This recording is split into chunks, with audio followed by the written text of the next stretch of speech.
motivational segment in all sports. It's also a time where I get a cortado, I head over to the post office, and they say, Kevin! I'm the only person there because no one's getting to the mail.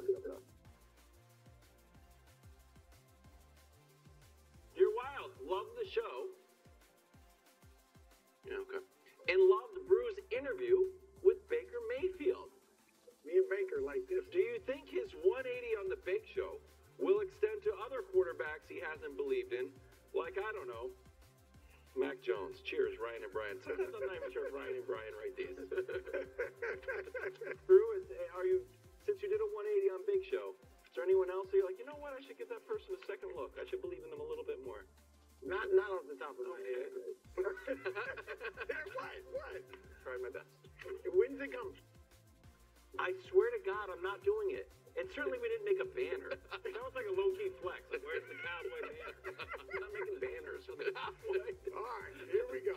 I swear, I got it last time. I retired it. All right, at number 3, this is going to be all motivation. Patrick Mahomes. Mahomes, you are the best ever. We know it because I was the first to say it years ago. And this is going to eat Nick up.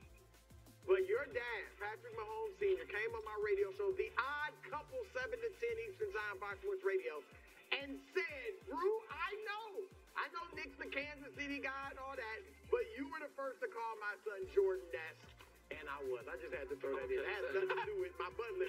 But anyway, Patrick, this is a great opportunity for you.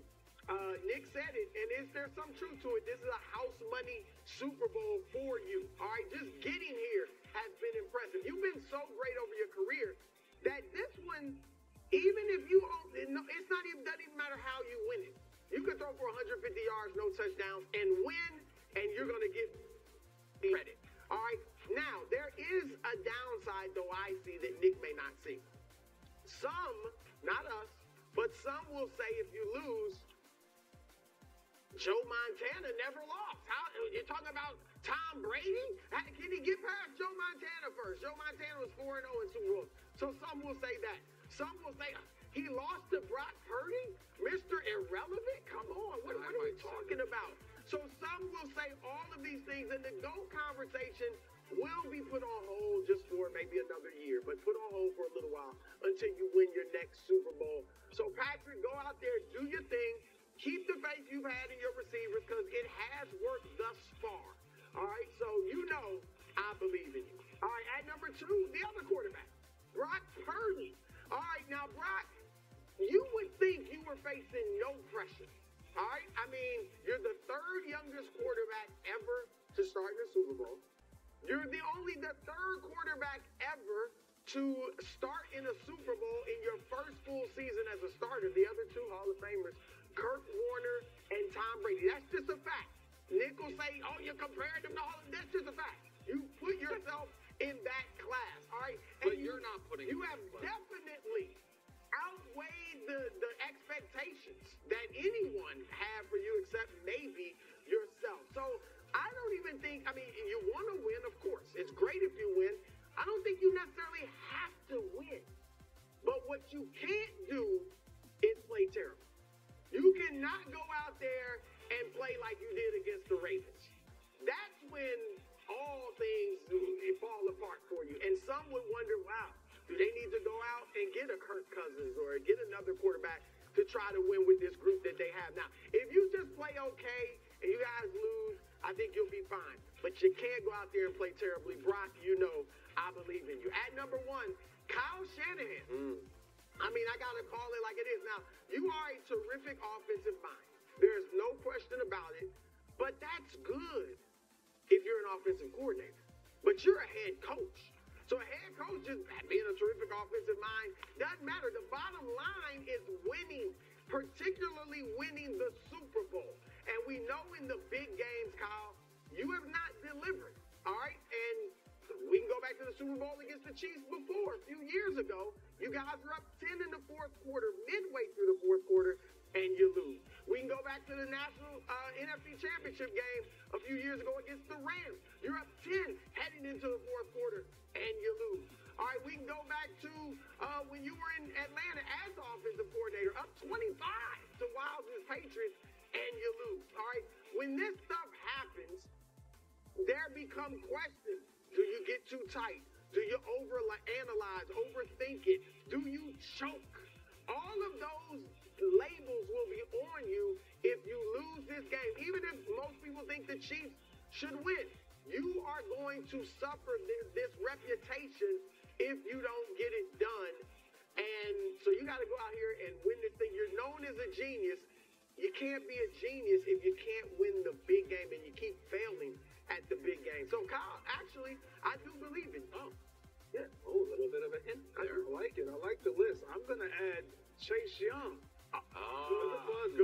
Good one. And before I even start, let's just look at why Chase Young is even being added to the club list. Oh, this play. This play right here just cannot happen. Come on. Look at the effort on this play. Or should I say, look at the lack of effort on this play. Chase It wasn't Young, a big game, though. you know better. Exactly. Yeah, it was just another game. It was another game, and this is one of those moments that you just can't have happen. If you're this type of a player, let's go back. You get traded. They acquire you. You have the bye week to implement yourself into this defense. You come out Jacksonville, you make a splash. Everybody's excited. They throw in all their chips, say, we got Chase Young. We're going all in this year. And in the 9 games that you have played, 2.5 sacks, you barely made any impact. When we turn on the tape as players, there's 2 things that we walk away with. We walk away feeling like, man, they gonna have a problem with me.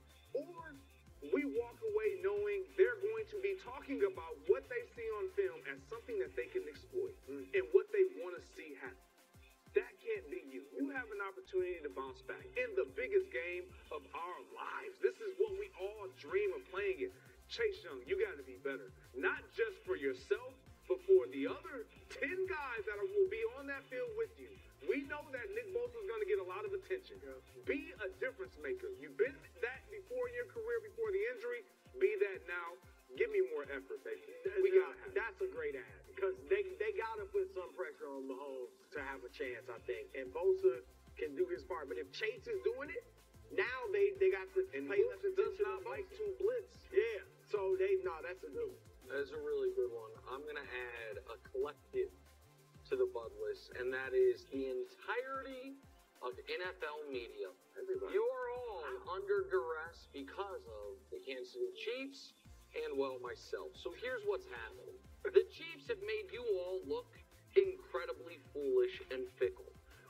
What was so patently obvious to some, one team has the best quarterback, the best coach, and the best defense they've had in 30 years.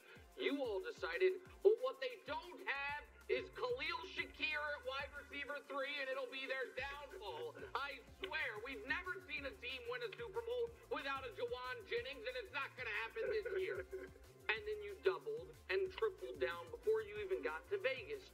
Going into the postseason, the following teams were discussed as bigger threats than the Kansas City Chiefs. Well, of course, Baltimore, who the Chiefs then beat. Of course, Buffalo, who the Chiefs then beat.